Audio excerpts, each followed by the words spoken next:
um dos pontos e a gente ia entrar, inclusive, nessa pergunta, que é a parte do crescimento. O que vocês veem aí de mercado? Inclusive, a dor das agências era prospectar, era vender. A maior dificuldade delas, mais do que gestão de processo, mais do que comunicação interna, que geralmente é um problema gigante em qualquer empresa, era prospectar. Por que hoje é tão difícil prospectar e por que hoje é tão difícil a gente ver agências como a Upsites no Brasil, que tem centenas de clientes no seu guarda-chuva? Okay.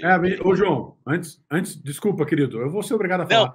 Porque tem que ter um João em cada uma dessas agências, né, cara? E aí não sei se tem um João para cada uma dessas agências.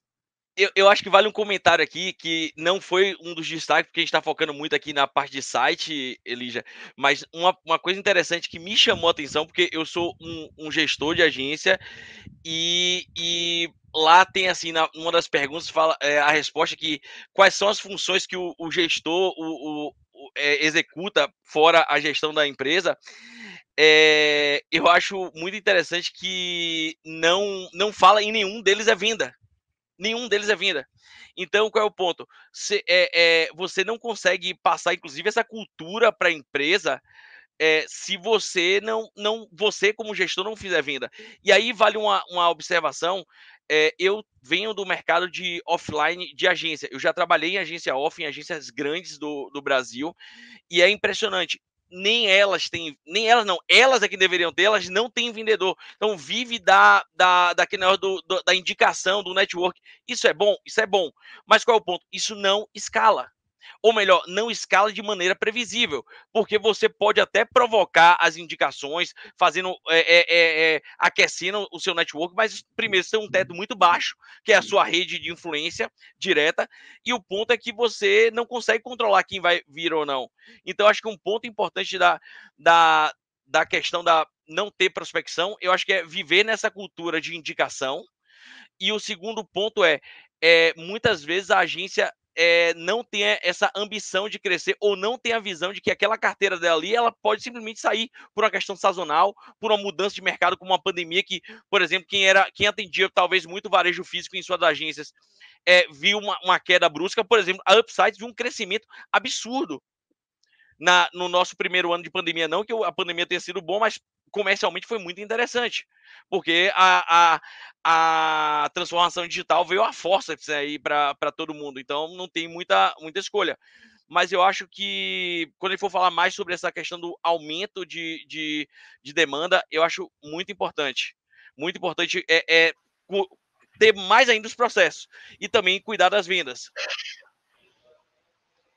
Sim. Eu costumo dizer que a venda é o coração da parada toda, né? Então, e o Edu também da Dive, ele fala uma coisa que é muito verdade, né? Então a gente tem que ter um time comercial extremamente violento, mas tem que também ter uma entrega 10 vezes melhor, né? E acho que isso é um cuidado que a gente precisa ter. Agora, eu queria pontuar duas coisinhas que eu anotei aqui enquanto o João estava falando, sobre vender, né, cara? Como é difícil isso. E tem uma coisinha que eu acho que é bem importante. Quando a gente não tem uma aptidão, tipo, a gente não é exibidão, assim, tipo eu, tipo o João, que falam e vão para de frente e não tem medo e bora para cima, cara, tem técnica para isso, né? Existem cursos para isso, existem metodologias de abordagem, tu pode preparar o teu roteirinho, tu pode seguir aquele roteirinho, claro, flexibilizando de acordo com a conversa, mas existem técnicas hoje que tu pode ir afinando esse parafuso até que tu seja, mesmo que treinado, tu seja capaz de fazer um atendimento super específico, de alta capacidade técnica, mesmo que tu não seja um programador, mesmo que tu não seja um cara especialista em algum tipo de tecnologia, mas se tu te preparar para aquilo minimamente, eu acho que é importante. O segundo tópico aqui que eu trouxe é que a preparação para abordagem no cliente. Eu acho que muitas vezes a agência ela pega números aleatórios e sai ligando, ou pega e-mails aleatórios e sai mandando, pega o WhatsApp aleatório e sai mandando mensagem. Acho que conhecer o prospect antes, entender direitinho qual é a realidade dele, saber com quem tu está falando, vai aumentar em muito as tuas chances aí de abordagem, sabe? Eu acho que isso é uma parada boa também. E por fim, para finalizar, a terceira dica que eu queria dar aqui, tem ferramenta, né, cara? Hoje em dia tem muita ferramenta que te possibilita tu ser mais assertivo. Por exemplo, eu estava usando uma que ela faz abordagem no LinkedIn. Cara, aquilo é sensacional, né? Tu conseguir fazer toda essa estratégia aí para que tu possa ter esse contato direto com o tomador de decisão através de uma ferramenta que faz toda a abordagem e te entrega o lead ali para num chat já prontinho para conversar contigo.